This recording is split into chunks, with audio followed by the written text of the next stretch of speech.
Matt Dillahunty recently, for charity, took a drawing that I had done of my cat, and I did it in 8 seconds as a joke, and he had it tattooed onto his, which calf is it? It's on my left leg. On your left leg. Okay. And oh, look, for those watching on YouTube, there is a picture of it, and I'm astounded and amused, horrified, and more all at the same time. But I wanted to show you what I had done recently, Matt. Uh-oh. I just figured maybe I should have a shirt made. Nice. So didn't want to just put it on because then I'd have to pop out of my chair. But I have now a T-shirt complete with the signature at the bottom.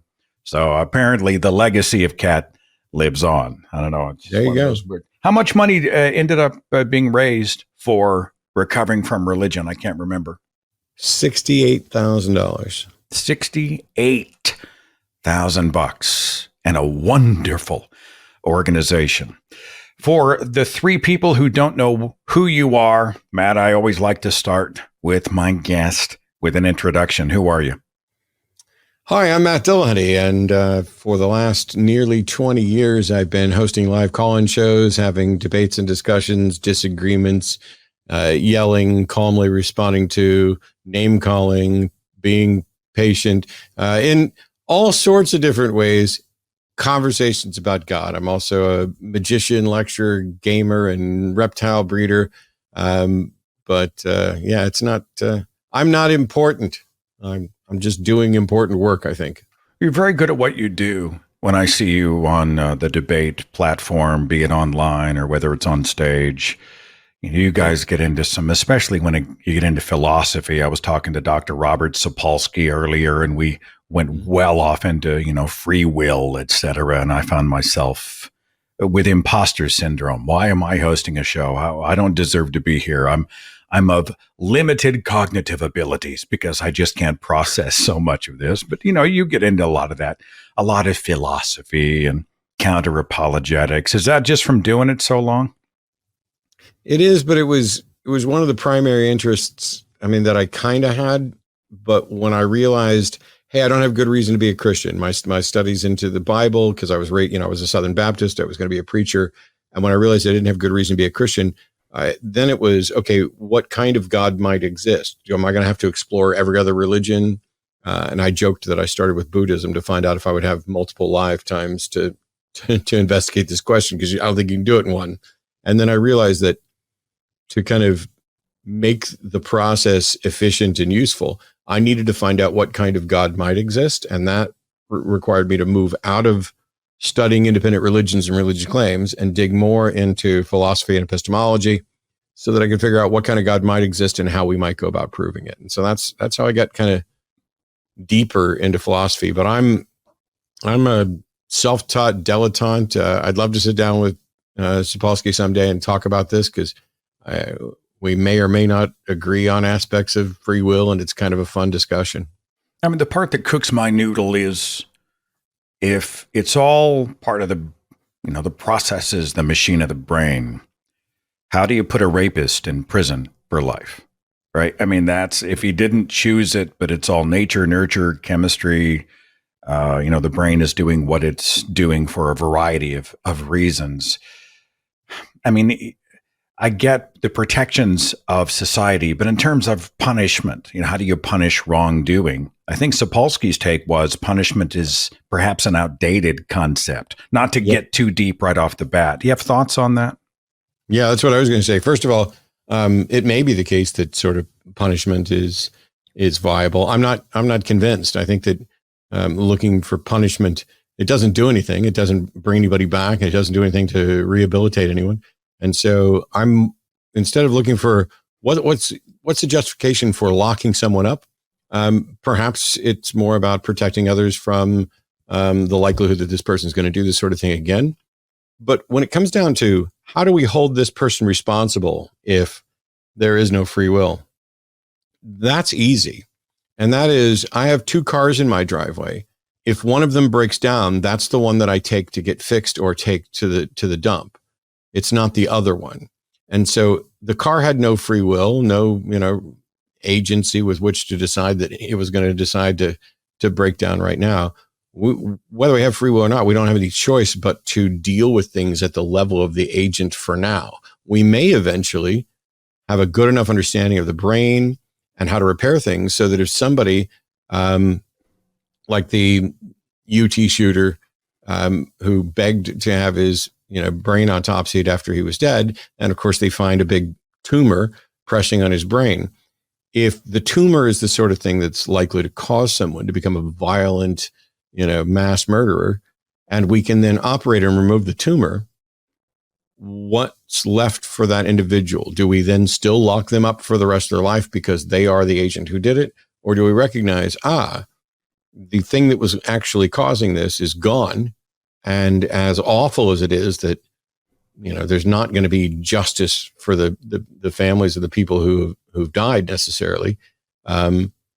The notion of merely locking people up as punishment may be outdated and useless.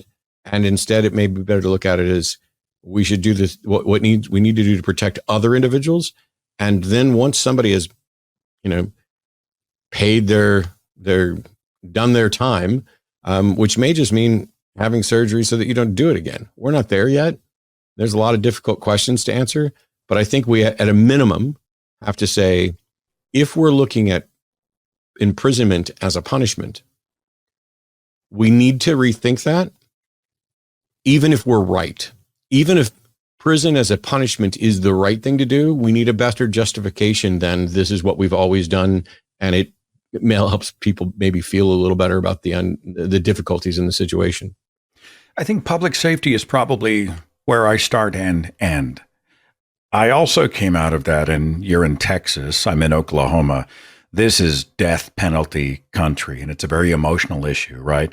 I remember the comedian Ron White, who I actually think's pretty funny, but he had a joke that was talking about how Texas was going to ramp up executions.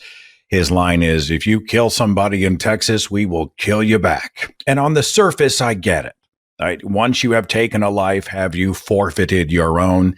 Emotionally, I understand that it's kind of a knee jerk. I'm not convinced that is about justice as much as perhaps vengeance. I've become very aware of the huge problems with the death penalty, how it is implemented, how it has been racially skewed, how subjective death penalty sentences have been meted out, the people wrongly executed, the fact that it takes more money to kill somebody on death row because of the mandatory appeals process than to lock them up for the rest of their lives. And mostly, I think, the death penalty process should say more about us than it does about them. And I don't know if you agree or not. I tend to think, and I understand people have been shattered and wounded. They're enraged. They think you have nothing left to contribute. You're taking up air. You forfeit. We are now going to execute you. But I just don't think we have to kill people, even murderers, to protect society. And I'm not sure that that's a way to advance us in terms of justice. Your thoughts, Matt? Yeah, my process on the death penalty went from, okay, way back when I was younger, I was a fundamentalist Christian. Of course, the death penalty, eye for an eye, tooth for tooth, blah, blah, blah. The Bible prescribes death for all kinds of things and kill somebody for picking up sticks on the Sabbath. Then I got to a spot where I was like, I don't think I'm necessarily opposed to the death penalty, but I have some objections and concerns about the way we're going about it and problems in the system, the sort of things that you just mentioned. And then I got to a point where I was like, idealistically, I can see where someone might be deserving of death based on, what they did and their risk to everybody else and in very limited circumstances. But I don't think our system, our legal system, is sufficient to demonstrate guilt without coercion or any, deception, any number of problems. How many people sitting on death row have been exonerated because of a DNA test? And so I think I got to the point where, there's a very small pool of people who are clearly guilty. We have mountains of evidence for it. and may or may not deserve that. And then I moved from that to, yeah, I still understand that process, and yet I just still don't want to kill anybody. I'd rather look for rehabilitation. You wouldn't put Hitler in front of a firing squad of all people who deserve to be executed, right? I mean, that's usually where the conversation goes in my own circles. How do you respond? Oh, I might absolutely want to put Hitler in front of a firing squad, but that doesn't mean it's the right thing. And one of the things that I've kind of come to see is the sort of vigilante justice that we might all like under some circumstances isn't justice. There's a reason why we don't just let the fathers of abused children do whatever they want with the victim with the perpetrator once we know who's actually guilty. And so I think that there are plenty of options, including life imprisonment for somebody like Hitler, that I would much prefer over just killing them.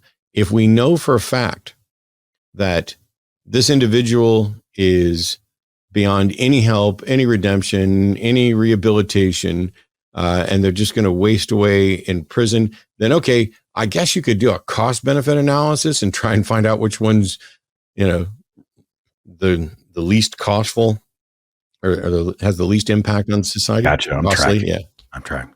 Language is fluid. You can just use whatever word you want. I'm going to make up words all day. I don't care. Natalie's, her nickname is Stella, and that's a long story. But whenever occasionally she'll throw something out that I'm like, I don't think that's a word. So we call it a Stella word. She'll throw it out and be like, I don't think that's a real word, but we just made it a word. It's now a Stella word. That's Stella. Yeah. Well, she used to carry the Stella McCartney tennis bag. And so her team went to nationals 15 years ago, and everybody on the team got a nickname. And so hers was Stella. I've got links in the description box, phone number and web link.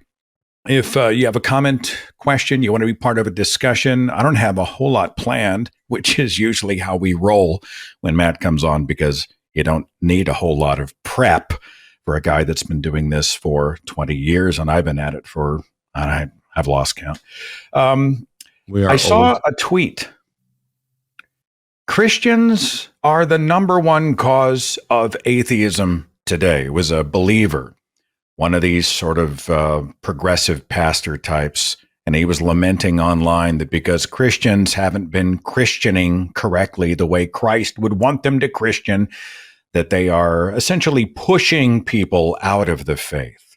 If only the believers were practicing true Christianity, then everybody would be sort of reversing that stream and coming back to the fold. Do you have any thoughts on Christians not Christianing correctly according to progressives? I'd like to get a handful of them together so that they can decide what Christianing correctly is. I remember I was at one of the debates, and there were 4 apologists standing around me, and they were all objecting to my characterization of the Bible's take on slavery. And all 4 of them had a different explanation for it. And I literally looked at them and said, you guys figure out what the right explanation is and nominate that person to come back and talk to me, because I don't need to be fighting 4 of you on 4 different fronts. If you guys can't get your stuff together, I'll just wait. You let me know. I never heard back from any of them. But on the Christians making more atheists, my debater brain immediately put that into like 3 different buckets where, well, I was a Christian and I'm the reason I'm an atheist. So a Christian gets credit for turning me into an atheist. It just happens to be me. And I think for a lot of people, they find problems in the church for sure that causes them to perhaps question and begin a deconversion process. But people leave the faith for many reasons, and people change their minds or are convinced of things for different reasons. I'm more interested in what they think Christianing correctly might be than whether or not that ultimately ends up being what leads to atheism. And the primary reason for that is the whole case that this person is making seems to make the suggestion that there's a right way to Christian, which would absolutely not result in people being atheists. And the problem with that is that as a skeptic, I'm an atheist because Christianity failed to meet its burden of proof. I never had a bad experience with anybody. I didn't get mad at God. I didn't pray for a pony and not get it. I didn't lose a loved one to a disease that God failed to heal. Nothing. All I wanted to do was be the best Christian I could be in order to convince atheists. And it turns out, that backfired spectacularly. So if somebody is a Bible literalist, I mean, if the Bible is the foundational book of the whole religion, and someone else says, well, I'm a Christian, I believe in Jesus, I love God, but I don't hold to the Bible, don't know the Bible, don't care. Couldn't it be argued that the literalist was more Christian? And I'm just throwing it out there. I guess what I'm asking is, has the progressive made up a new religion? Oh, absolutely. So just yesterday, there was someone who posted, or 2 days ago, there was someone who posted a picture of two Christian preachers at some gay Christian church somewhere. So they had their robes on and just rainbow everything all over. And they were like, I don't know if these people are true Christians or not, but I think the world would be better if they were, the best representatives of or the common representatives of Christianity. And I probably would agree that the world might be better off if, some not as bigoted branch within Christianity happened to be the dominant one. But I found a hoodie, a stormtrooper hoodie that was also covered in, rainbow stuff for pride. And I was like, is this a true stormtrooper outfit? And I've many times pointed out that Westboro Baptist Church is vile and disgusting, but they're not wrong. When they say what the Bible says, they're accurately saying what the Bible says. The fact that people find that distasteful or harsh is saying more about what the Bible says than Westboro Baptist Church. And the progressive wing of Christians there are genuinely things that, is annihilationism true? Are all the non-believers just going to cease to exist, or are they going to be tormented forever in hell? You can make a case for those things. And I watched one of my favorite debates was two Christians arguing about what must happen to be saved. And they were discussing two different Christian doctrines.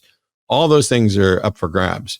But if the notion is, hey, there's a right way to do this, I want to know how and why they figured that out. And why they can't agree. I always think it's funny. Which version of the Bible? KJV, NIV, New American, New Revised American, Living Bible, the Message Bible. I remember being in youth group and they were trying to appeal to us kids with a cool Bible that was written in teen language. And then there was a rift because some people said, well, you can't do that to God's word. That's a false version of the scriptures. Is that a Bible that you just brought out in front of the screen? I have it happens to be in a bright green, so my green screen's taking it out. I have loads of Bible, but this is the Extreme Teen Bible. It actually belonged to Beth. She didn't want it anymore, but I mean, it's a Bible, but it's all done up the Extreme Teen version. Now I have within reach the Extreme Team, the NIV, my King James, and some others, but primarily I use an electronic tool I talked about just the other night, which is e-sword.net. And now I have, I don't know how many, 50 Bible translations that are, let me see if I can actually get this to pop up in a share screen. Yeah, so what we're seeing here is this is the King James Version Plus. And so if we're just go to Genesis chapter 3, verse 6. And so here's the whole thing. But what you see, these are little hover over points. So you can see the Hebrew word that's used for woman right there is nashim. It'll give you the pronunciation. It'll show you different versions of it. You can click it.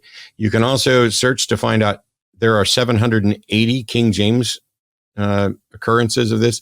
And then over on the right-hand side, I can look in, I've got a bunch of Bible commentaries. So like the Geneva commentary on 3:6 or John Gill's or the Bible Illustrator. There's all kinds of other things. This is a great research tool. And down here at the bottom, it's not just Strong's dictionary.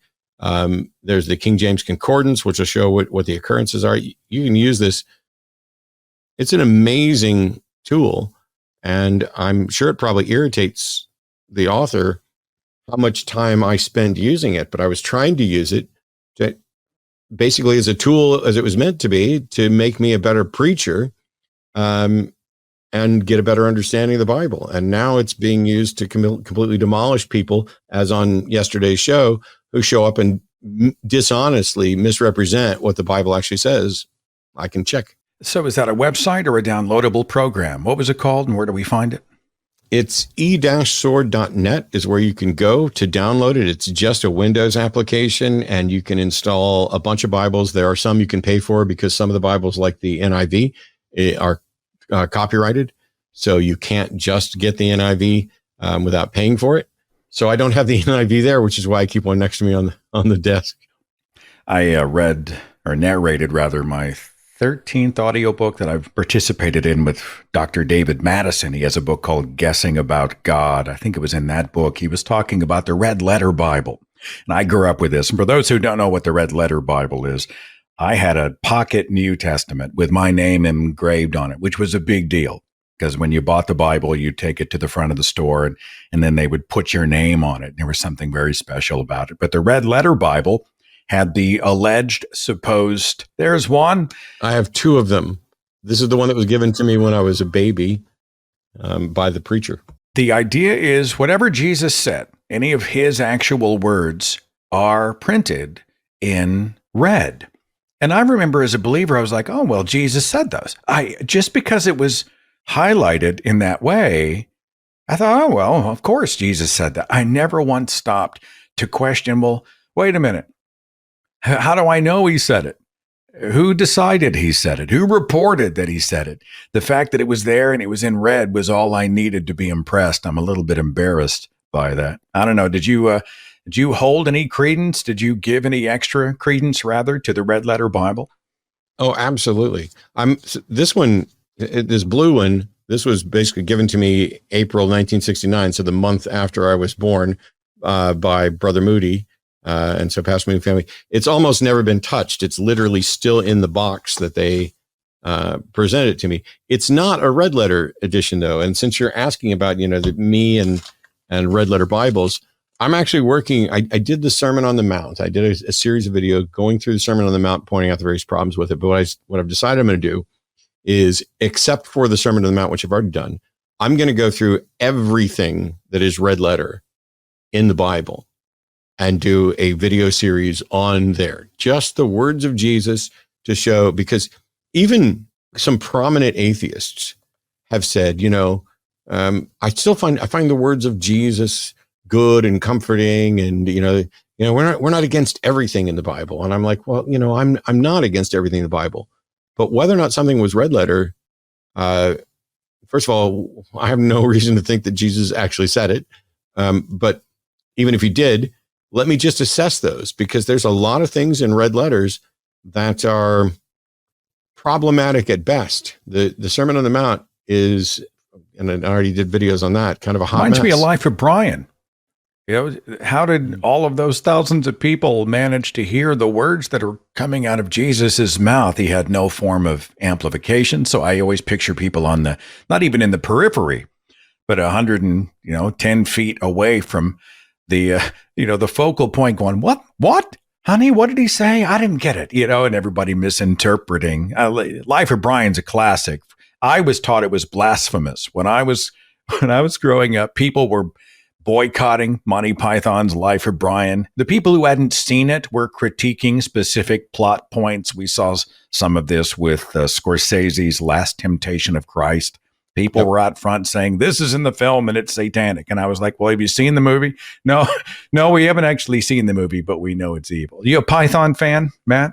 I am. And not only did people, protest who hadn't seen it, but actually I'm a huge fan of a number of different British comedy troupes. Fry and Laurie did a bit where Laurie's basically in drag or playing a woman who's objecting to something, and then they finally get her to acknowledge that she hasn't seen it, she doesn't know anything about it, and it kind of harkens back to that Python and Life of Brian objections.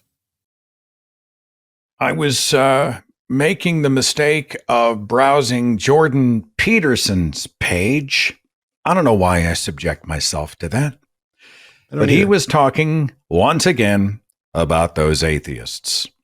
Now, I can't pin Jordan Peterson, the philosopher. How do I even introduce him? Because I don't think even his He's not a philosophy. philosopher.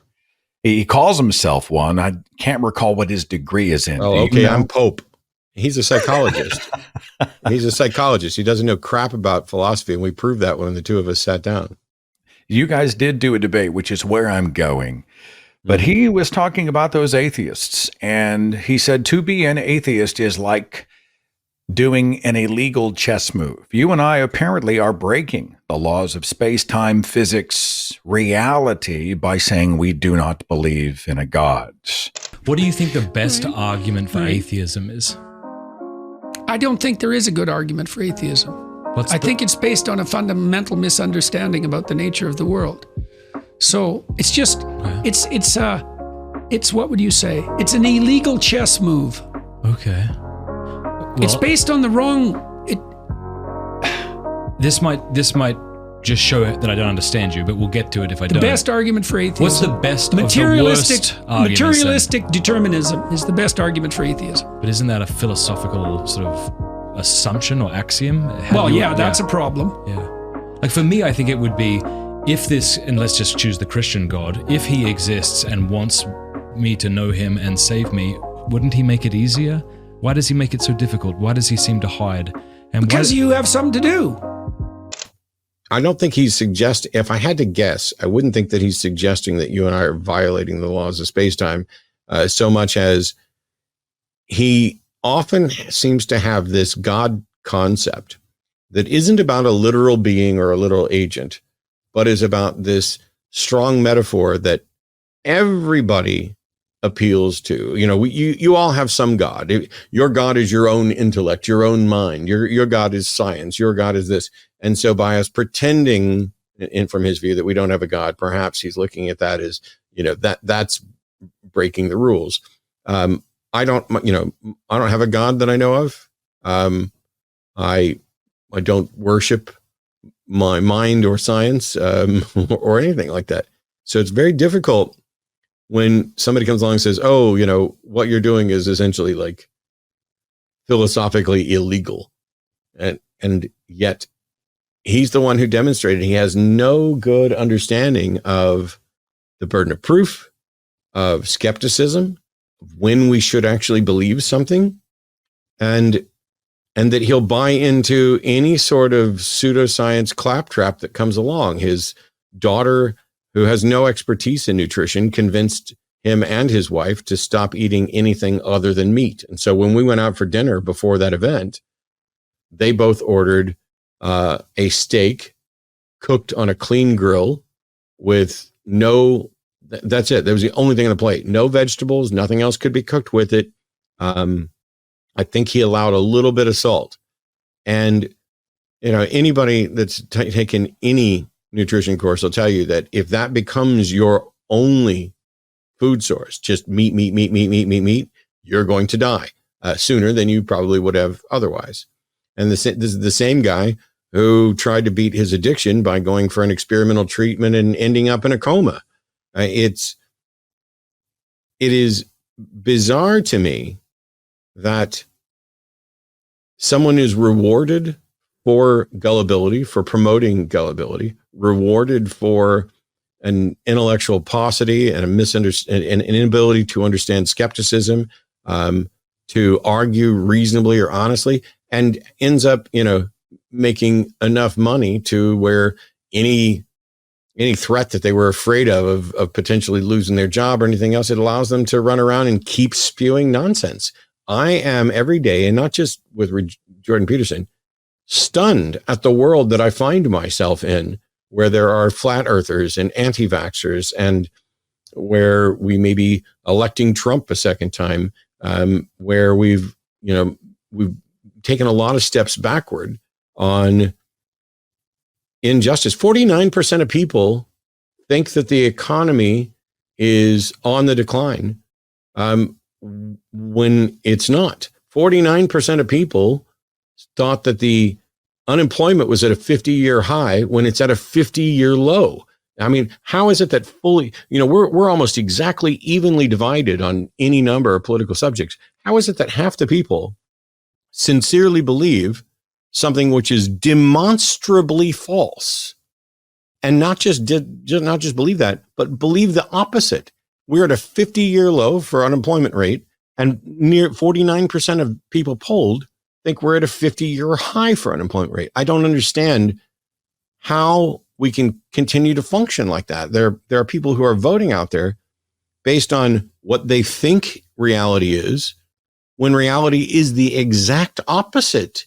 And we know it. The earth is not flat. I watched the HBO documentary, The Truth versus Alex Jones, and it was chronicling how this monstrous guy had been essentially torturing the Sandy Hook victims, the families, the community, saying it's false flag, it didn't happen, they're crisis actors, it's all a big conspiracy, over and over and over again. And after he'd been beating that drum for who knows how long, there was a poll taken, and an alarming percentage of Americans now say, well, they don't, even if they think it's true, there are parts they think that might not be true, the seeds of doubt, and I just think, how can you look at Sandy Hook and not realize what reality is? I'm also frustrated with freaking Joe Rogan. He's talking to Tucker Carlson.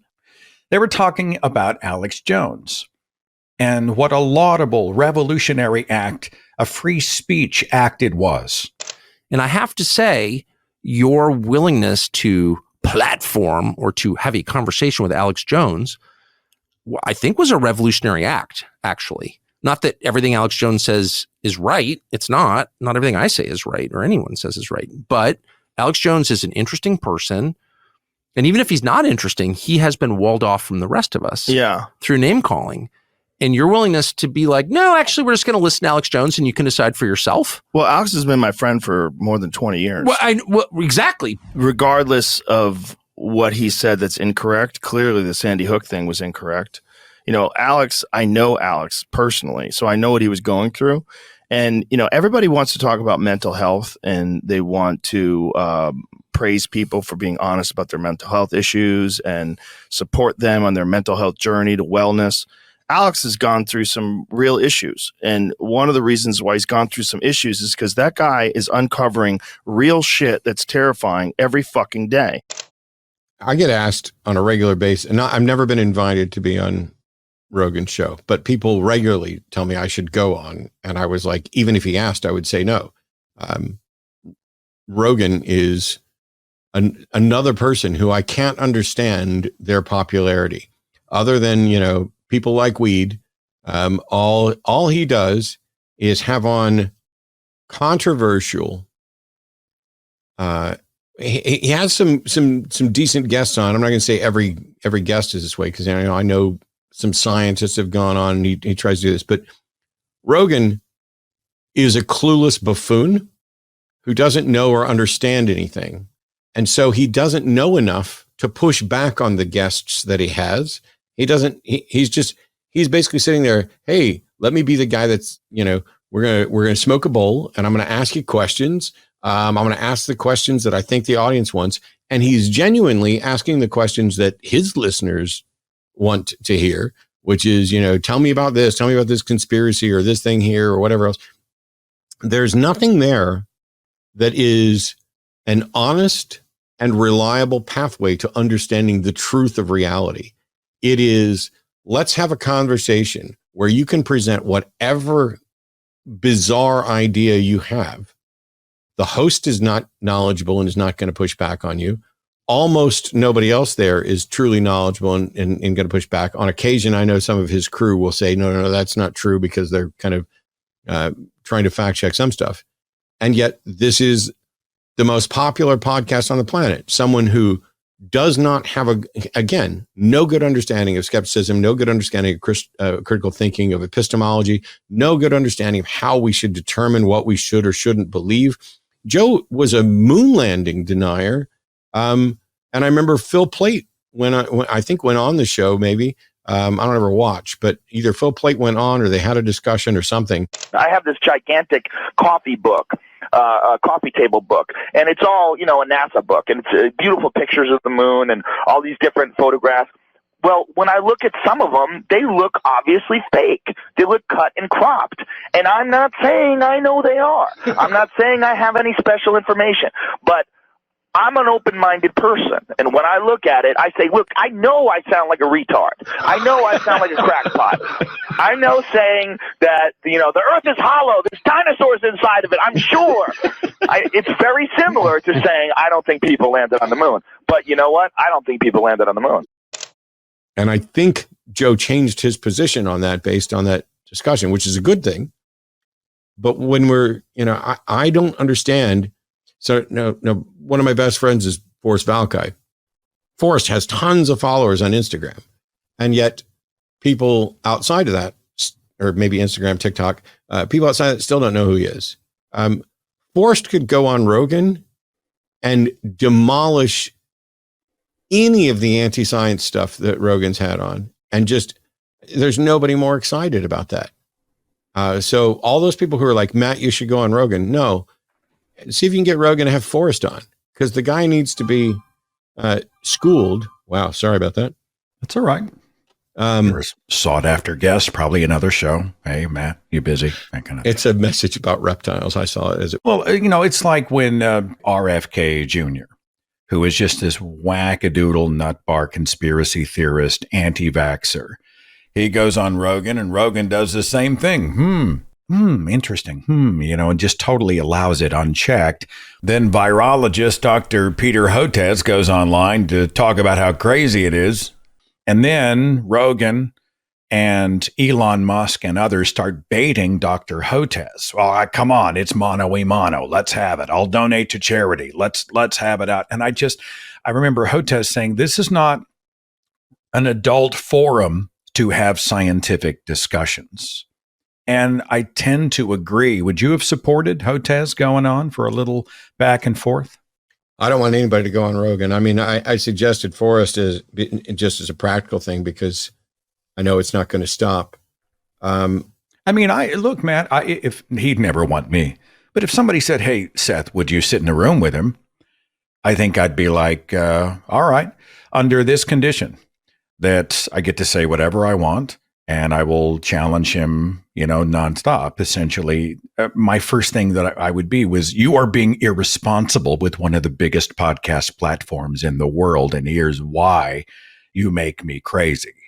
That's what I would have to lead with. I'm not saying I'd never sit in the room, but I find the lack of pushback really discouraging. So. Yeah, it's one of those. They give people this is the thing I'll get criticized for. Oh, Matt puts everybody on hold and yells at them and shuts them down. And in reality, what's happening is that only happens when somebody's not honestly engaging in conversation. I ask a question. You're either going to answer the question so we can move on to the next point, or you're going to not answer the question. And I hold people to that.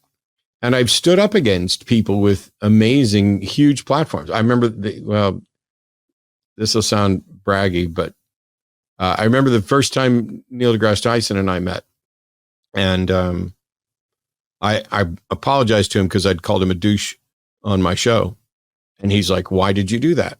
And I explained it, and then we had this back and forth debate for a few minutes, at which I won. And then at the end of it, he's like, "Well, you go ahead and tell the fans of your show." I said, "It's perfectly fine to call me a douche for that," and without going into the details, which I've talked about before, I push back on stuff like that. Nobody pushes back on Joe. As a matter of fact, his guests who might disagree with him, when they start to push back, Joe caves. It's like, oh yeah. And it's an incredibly frustrating thing because I'll get sent clips of the show and there will be nothing substantive there that is true and useful.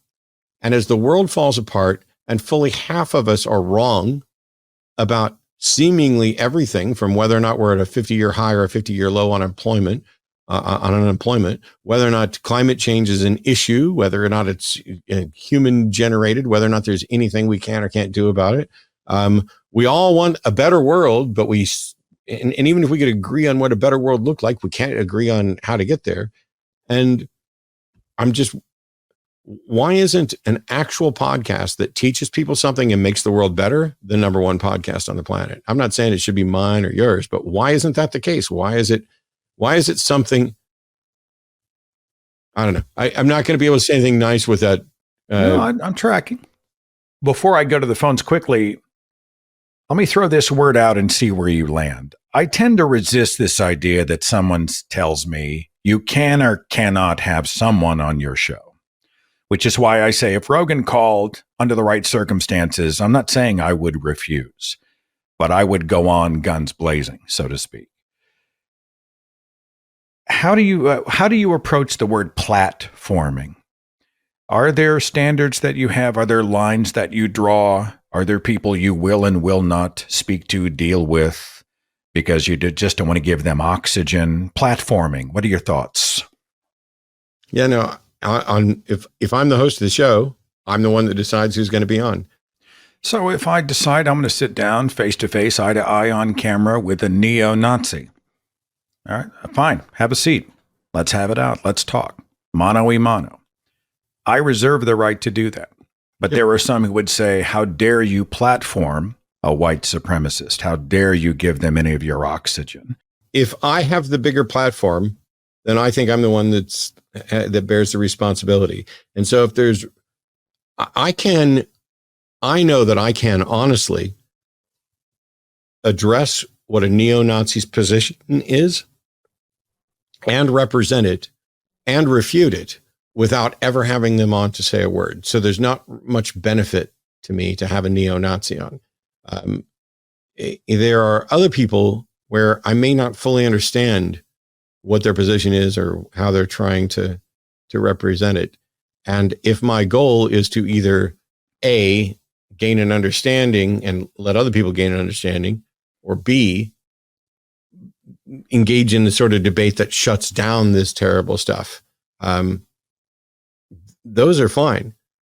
If I'm having someone on, like Rogan is a much bigger draw than me by a lot. So would I, under the right circumstances, have Rogan on my show or go on Rogan's show? If I knew that there was a way that I could engage and do it, that would be beneficial to the movement, cool. I don't know what the benefit is of me platforming a neo-Nazi, but if somebody came up and said, hey, here's this neo-Nazi, he's gaining traction and audience, and we would really like to have you kind of come in to debate that, to try to take the wind out of their sails a little bit, I'd have to consider it.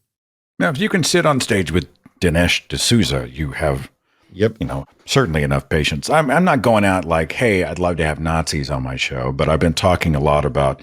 That's the takeaway. That's what I'm going to tell everybody. Well, please do. Yeah. Well, it doesn't matter because people are going to do it anyway because people think in bumper stickers out there. But I'm interested. It's who was it who said it's hard to hate people up close? And I think it's almost like when Dia Khan sits down with a white supremacist, being a Muslim woman of color, and they can hate her from a distance, but when they're close and they begin to actually speak and they're not yelling at the caricature of who they are, is there a tiny chance that maybe there will be a crack that lets in the light? And that may sound a bit utopian, but if nothing else, it allows us to take a public stand against something that we reject as human beings. I didn't mean to go off on that long bunny trail, but I'm interested in these types of.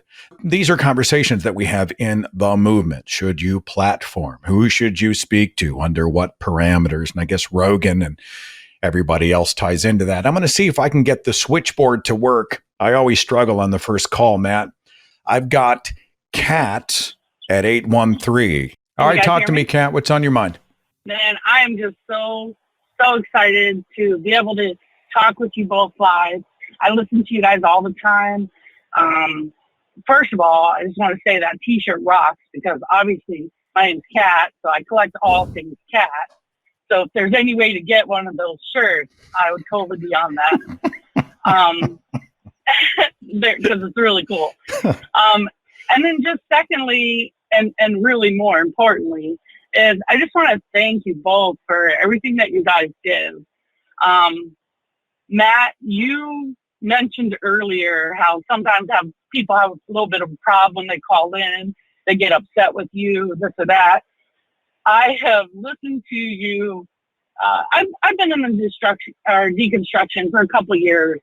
And in the beginning, listening to you was a little hard because I was like, man, he's so hard. He's so rough. He's so mean. But you know what? You are right in what you say. And what really got me to open up to being able to hear you is by listening to you debate people, because you're just so knowledgeable and you're so, when you're debating, you just have a certain persona that is really confident and calm. And that allowed me to just be like, you know what? This guy, he's smart and I want to listen to him. Man, you got a great voice. I could just listen to you forever. You're very kind. But you say things that are so spot on to me personally, because we're all roughly the same age. And you mentioned things that just crack me up because I'm like, oh, I remember that. I was a Christian for the first 52 years of my life. And so when you like mentioned Carmen, I'm like, I want to crack up because, hello, who didn't love the courtroom of forever? Right? Yeah. But hang on. We're hearing a bunch of references a lot of people aren't going to understand. For those who aren't familiar, Carmen was a big recording artist in the 80s and the 90s. It was, I don't know how to describe Carmen to the audience. I think for me, he was easily the biggest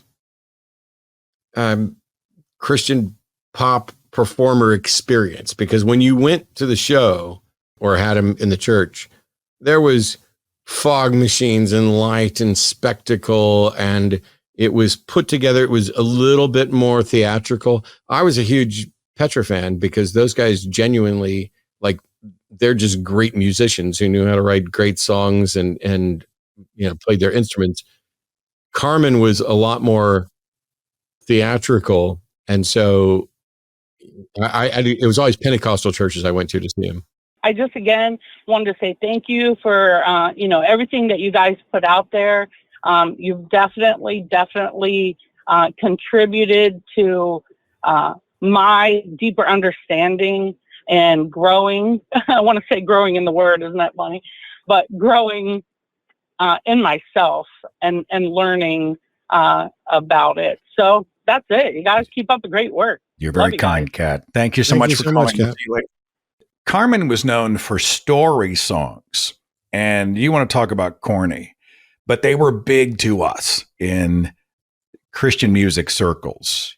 He did one called Witch's Invitation, which was like this 7-minute chronicle of somebody who was dabbling in the occult and talking to a real witch. And then God shows up and kicks Satan's ass. And then there's another story song, one called The Champion. This was back when the Rocky movies were big. Yes. And it's an 8-minute song. And the whole thing is Carmen just talking. And it's an actual ring. Ding! And Satan gets into the ring with Jesus and they kick the crap out of each other, except it's not even close because Jesus is the champion. There's actually, that's the live show that I remember best. I should do a whole show on just cringy Christian stuff from my youth. Do you remember the Power Team? I know who they are. I never interacted with them. I think they started hitting a little after I was, like, it would have been after 87, because by the time I went in the Navy, I was not actively participating in church or worship stuff at all. And so Power Team came out. I think they were 90s. Power Team was a group of bodybuilders, and their whole thing would be to do these high impact shows and displays of strength. And they're bending the metal bar and they're ripping the phone book. And there's one where you blow up a hot water bottle until it explodes, and all of these feats of physical strength in the name of Jesus. And then at the end of the power team event with the fog and the lights and the loud music and everyone's like, yeah, God, woo, they would have an actual altar call. You know, everybody, you've seen strength, physical strength today, but it's nothing, I say, in comparison to the strength of Jesus. And he wants to save your soul today. Cringe. We should do a whole show on just it's also, we could, in the sense that it's also, when they say it's nothing, they're right, because those feats of strength of rolling a frying pan, of ripping through the phone book, those aren't, you don't have to be a big, strong person to do that. It's physics. And my friend Brian Brushwood, who runs Scam School and Modern Rogue, has had people on to specifically show those. They're old carnival tricks. And so there, you can go on YouTube and watch instructions on how to learn to roll a frying pan, how to bend, bars around your neck, how to rip through a phone book. It's a process that involves kind of crinkling it so that you're essentially ripping through a page at a time rather than, a phone book. Anybody can rip a page, I would hope. I've got Jeremiah 432. Thanks for calling. You're on with Seth and Matt. What do you have for us?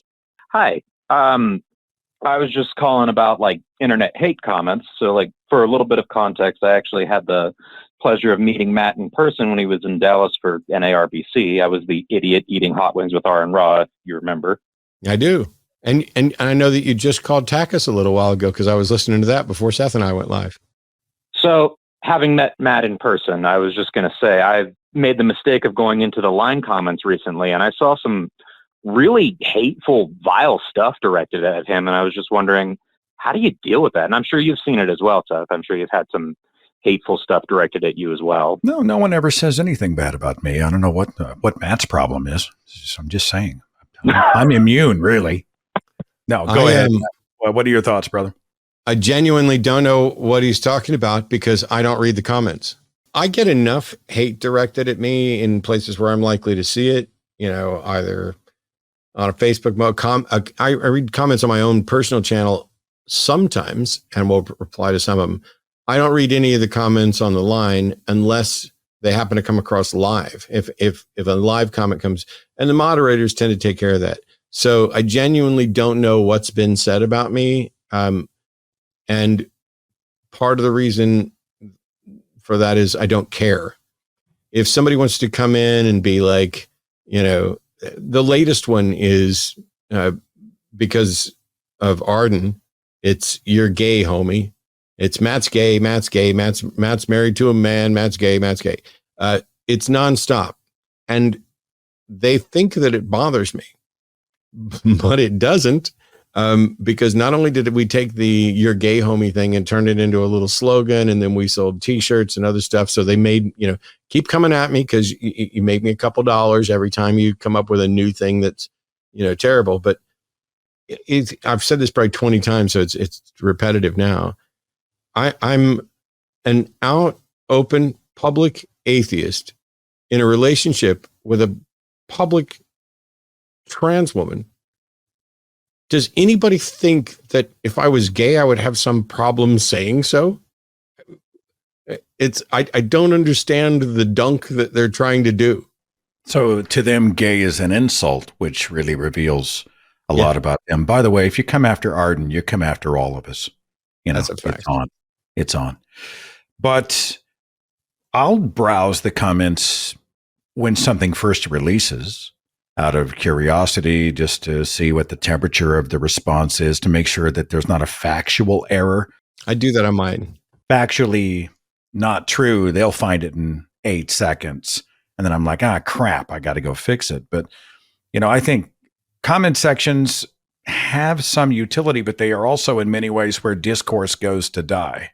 I check my own content that I put up where I'm the manager on my channel. And so I'll watch for comments there in case there's a factual error or, there's an audio gap or there's a video gap. I edited something wrong. That almost never happens because generally I don't edit anything. I tend to do it live here. The reason I don't see the comments that the caller's talking about on the line is because I'm a host on the line. I don't do any moderating stuff. I don't go back and read comments afterwards. And part of that is because if there's a factual error or problem or anything that I need to know that is showing up in the comments, somebody will absolutely come tell me. But if I sat around and tried to read comments, I'd never get anything done. And it still wouldn't bother me. Jeremiah, I appreciate your call. Thanks for being a part of the show. And hang No in there. problem. You hang in there. There was a comment. Let me pull this up because it was the most bizarre thing that I had to screenshot it and then post the screenshot. What was said the other day? Hold, please.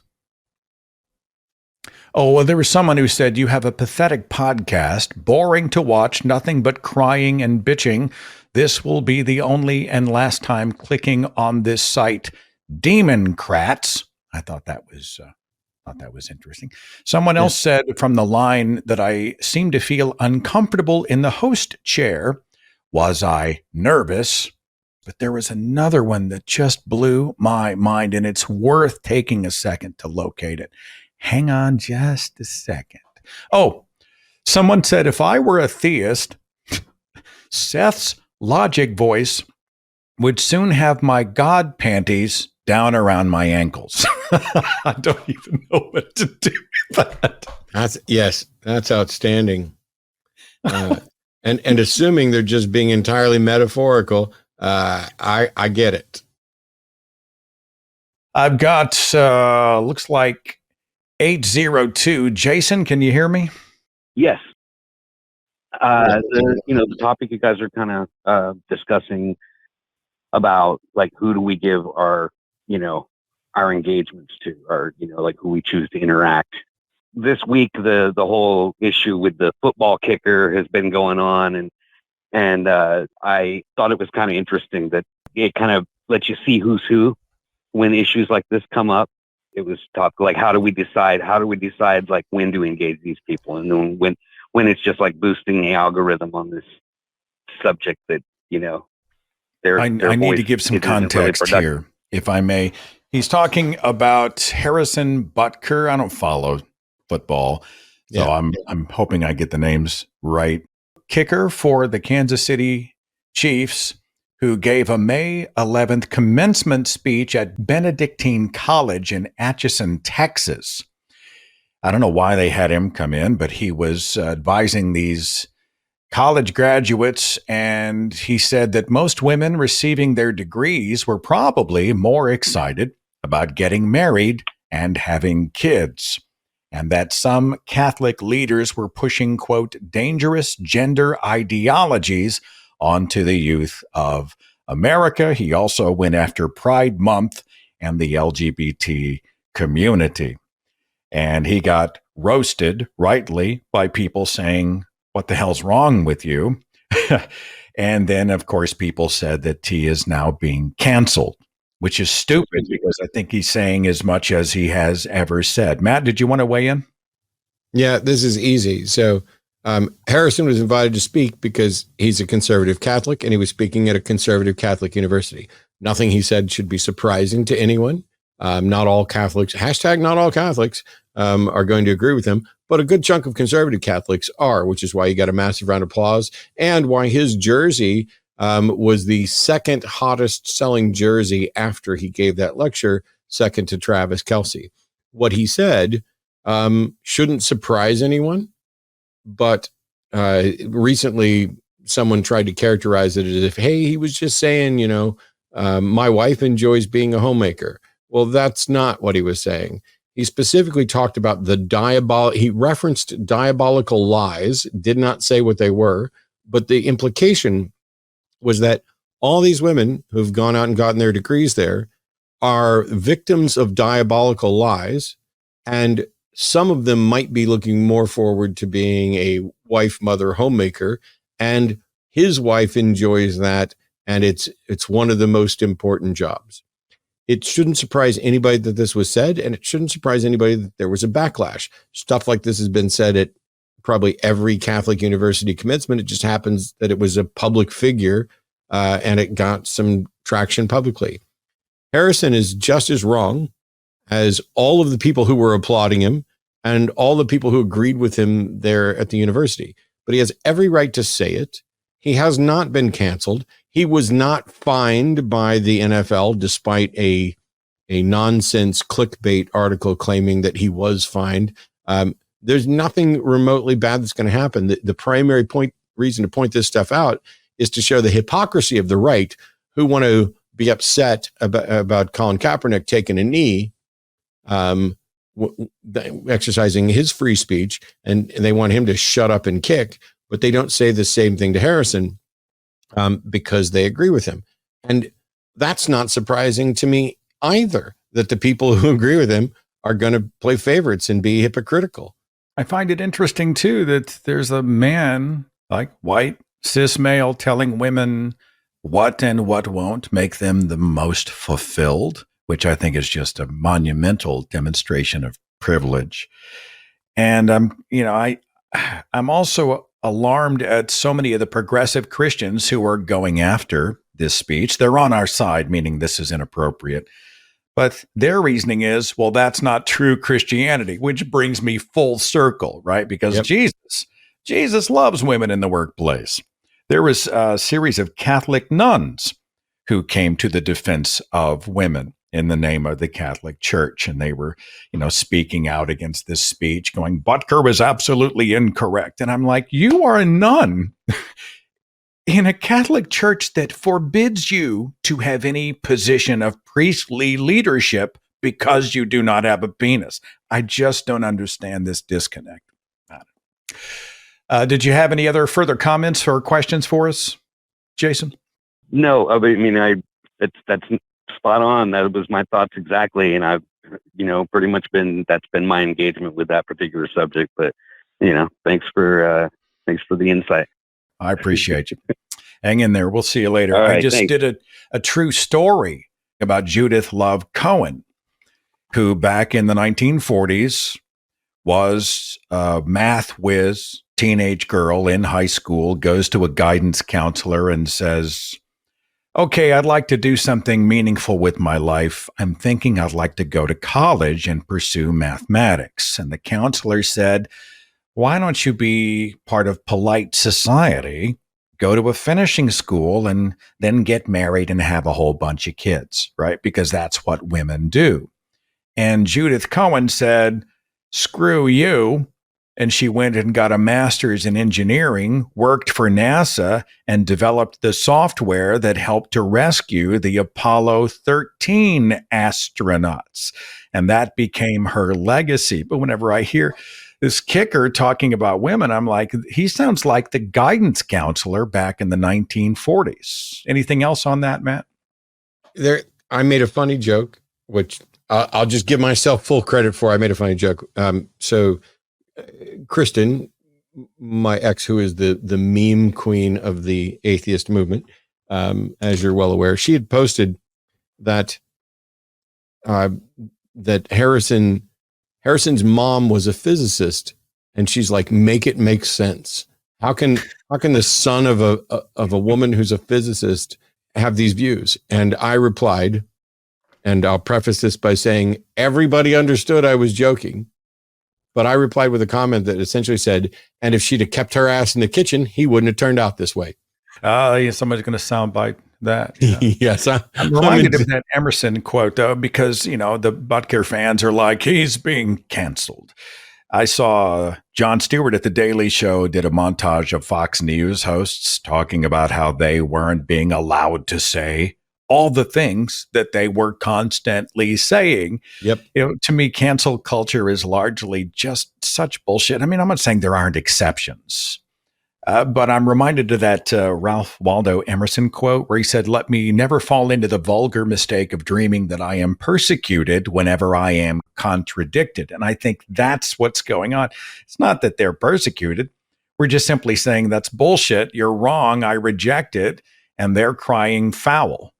Like I said, Harrison's got every right to say what he said. I didn't find it particularly surprising. but I have every right to object to it. First of all, there's pretty much nothing about being canceled. The people who've been legitimately canceled are people like Harvey Weinstein, who end up, in jail. The rest of it is not cancel culture as much as it's accountability culture. And there's that saying that equality feels like oppression when you are used to being privileged. And there's a bunch of people who are spouting off their views who are used to not being challenged, used to not being held accountable for what they actually say. And so it feels like they're being canceled when people do this, when what's really happening is we are building a world and a community where some of the people who used to be afraid to stand up and say something are now emboldened, be it through internet anonymity, or just having some support around them to where they can say, you know what, I'm going to do something that nobody ever, well, I was raised to not do this. I was raised to not use coarse language. I think what you said is bullshit, and you should be ashamed of that. And what ends up happening is that some of the people who do that, who push back, the I've been canceled thing is used as a sort of weapon against them, as if you've done harm. I literally got into a very brief argument in a reptile discussion group because I was talking about one of the potential problems in the community. And somebody replied to my post with kind of an attack and a little miniature lecture of explaining to me what life is like as a breeder. And I'm like, I literally am a breeder. You should probably not just assume that I don't know this stuff just because we disagree and then go on to lecture me. I'm sorry, snake breeder. I just have to throw that out. Go ahead, man. Go ahead. Snake breeder. Snake breeder. And so I was like, you should not assume that because, this is what I do. And it's, it's a hobby, but it's more than a hobby.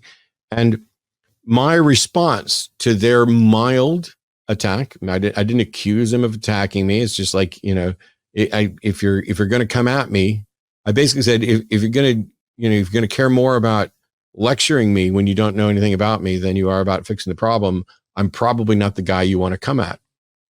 And this person replied with you should go down, lay down and take a nap. You definitely shouldn't be coming at me. And I'm like, I made a post, you came at me. And when I replied to defend myself, you're suggesting that I'm trying to bully you or attack you when, none of it makes any sense. So that's why I went to Facebook and I posted, all of my atheist friends will be thrilled to know that the reptile community is just as teeming with drama and dishonest interlocutors as the atheist, skeptic, and religious communities. Maybe the problem is the humans. People are people. I was going to quit, but I got to do one more, Matt, real fast. Do you have a second? Because this next person wants to talk about a subject that fascinates and terrifies me. Is it Mike? Do you have a comment or question? What is it? Well, it's weird, but I respect your guys' opinion. So I was wondering what your guys' opinion is on cryopreservation.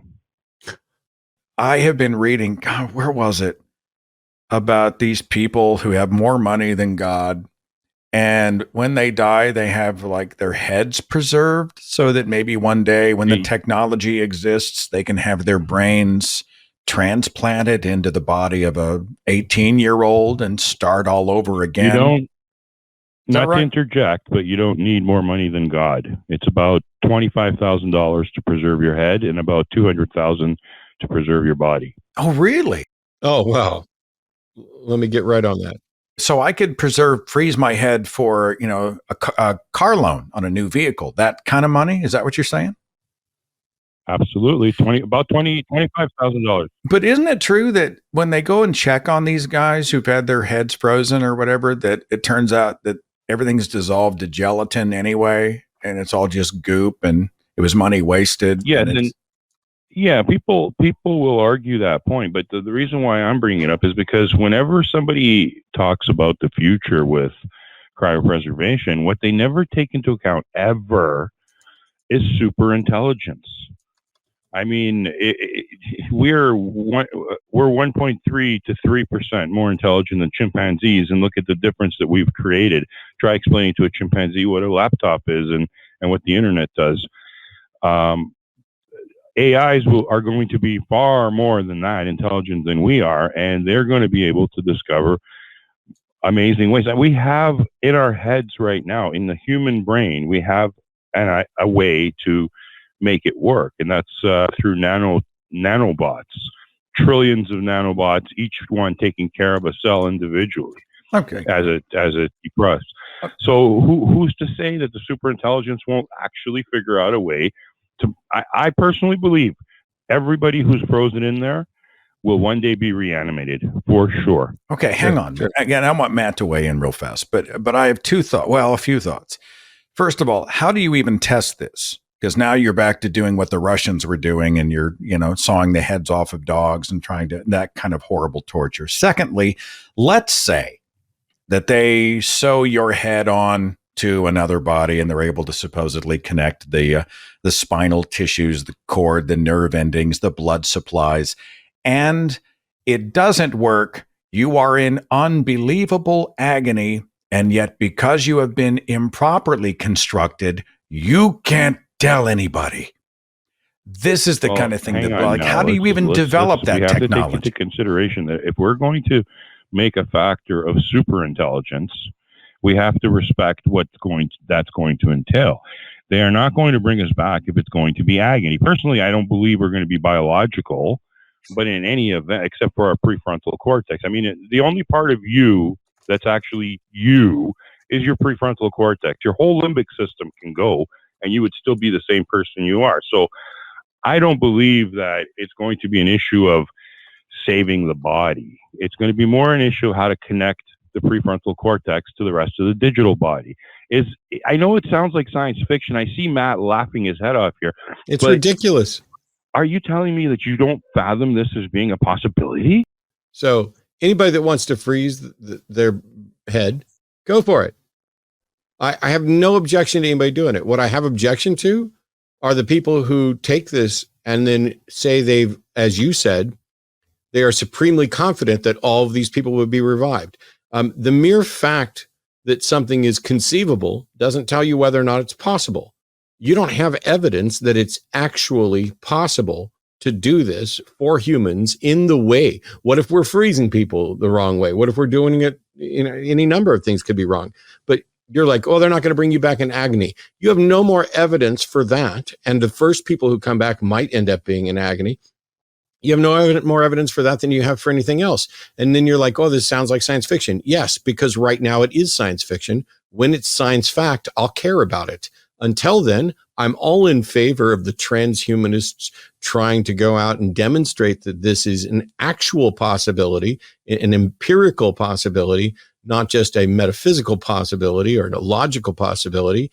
But, I didn't come into this show or any other show saying, man, these transhumanists are really stupid and they shouldn't be spending their money getting their heads frozen. By all means, go get your head frozen if you want, but don't waste my time on it until you actually have evidence that it works. I don't care about your speculation or anybody else's that it might eventually work or that it's a sure thing that it might eventually work.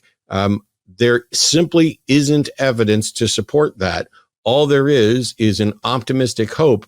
You've talked about superintelligence, haven't defined it, haven't shown that it's possible or that that's what's likely to happen. So you're banking on a science fiction to solve another science fiction. When it's actually real, then I'll care. Well, here's the thing. I'm not, I personally, this is just me personally, I personally feel that, yes, we will achieve that. Now, with that said, I understand what Matt's saying. It's just because it's conceivable doesn't mean that it's true. Well, that's true, but what's the harm in giving it a try for something so spectacularly beautiful if it should happen?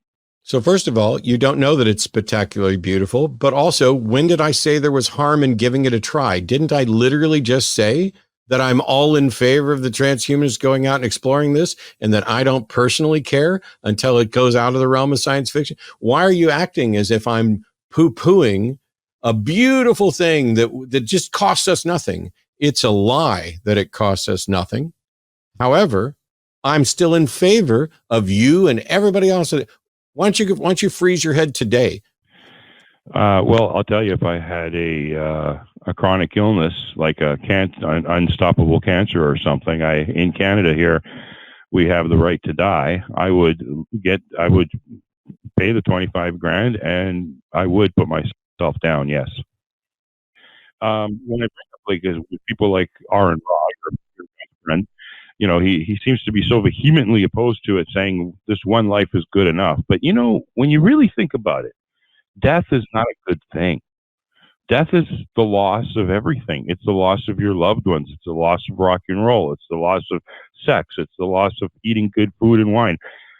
It's the loss of everything. What's wrong with, okay, not that there's anything wrong with it, but with the concept of superintelligence just around the corner, shouldn't this be something we should really be pushing? All right. I'm going to probably move off the switchboard mic and finish this conversation with Matt. Any thoughts on what he just said?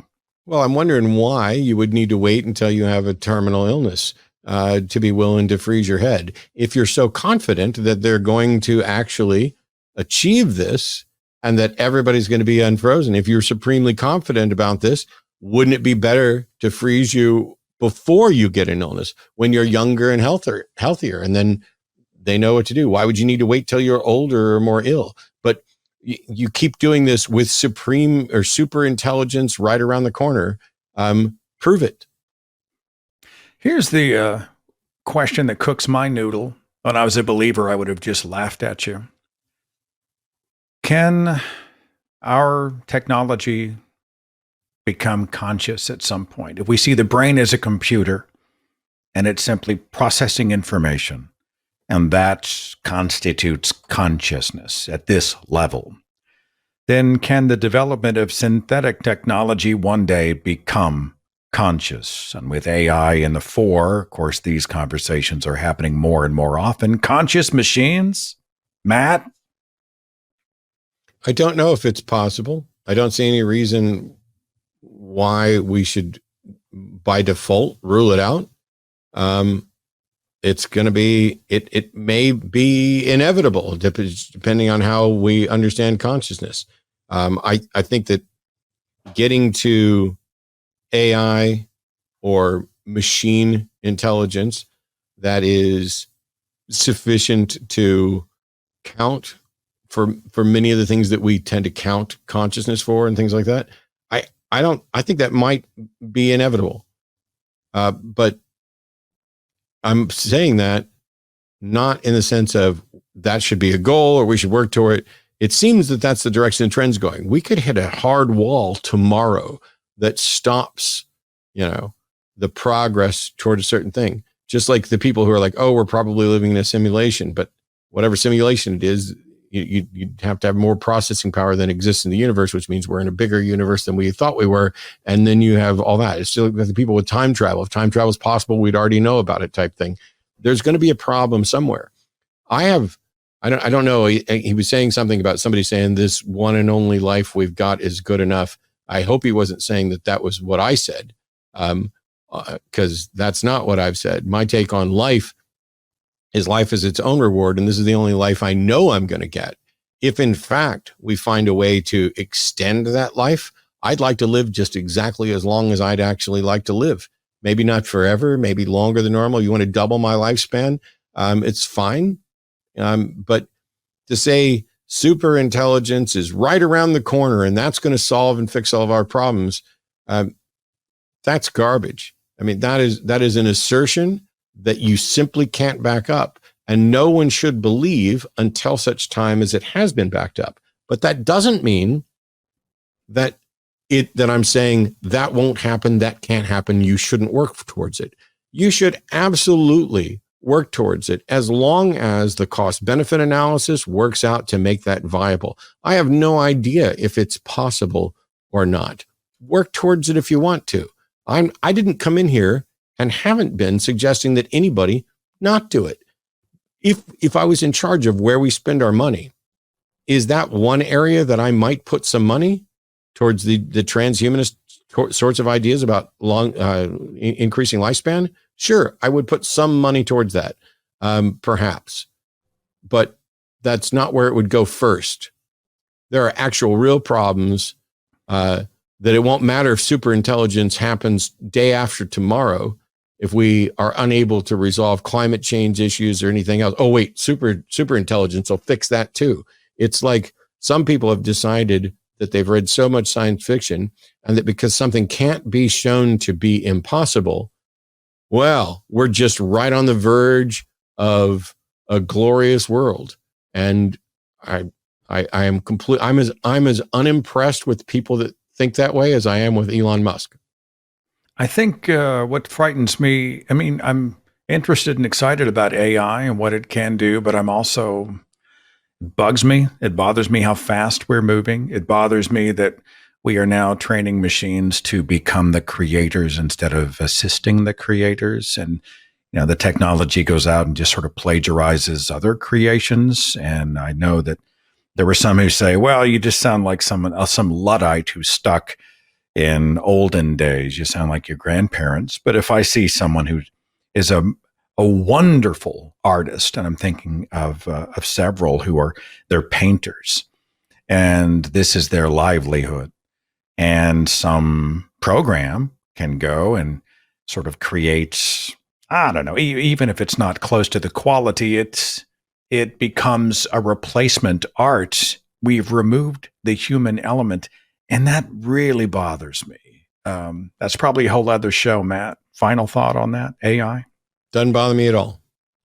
You're not worried at all that the people who are creating art may one day see art being created by machines, and then...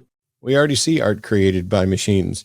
Art's subjective, and I have paid for art that was produced by humans, and I have had AI produce art that I then went and paid. I've actually spent more money to get humans to modify art ideas that were originally generated by machine than I've spent on art created just generally by humans without the machine thing. Now, I'm not being a total hypocrite. I mean, I've used AI art in a pinch when I've needed something, but everything's moving so freaking fast, and there are people who are behind AI technology who are saying, "Hey, whoa, hey, wait a minute, maybe we should slow down." This isn't on your radar. It doesn't bug you? No. All right. Well, I've got a shelter here. When Skynet becomes conscious and things go crazy, then you can come over. Well, it seats 8, and it's in the floor in the garage. And we've How many got some snakes rations. can I bring? No, well, you can bring your stuff. I'm not weird just about messing with you. reptiles. Where do people find you and your channels and your work, sir? Oh, primarily patreon.com/atheist debates and patreon.com/call the line. YouTube, I'm on the line. I host the Hang Up on Wednesday nights. I do the Sunday show most Sundays, although this weekend you're doing the Sunday show and I'm doing the Sunday show after dark. So all those people who you guys completely clobber, they can get a second chance later Sunday night by coming in and engaging with me. And I'm fortunate because I get to be on with Erica Gibbon. So my Sunday night's going to be awesome. That's going to probably be a 5-hour show. Yeah, you get her going, and it's all good. Like, you never look away. I did an interview once with Gutsick Gibbon and Forrest Valkai in the same room. That's too much. If I hadn't pulled the plug, we'd still be going. I mean, I know. Remarkable. I love it.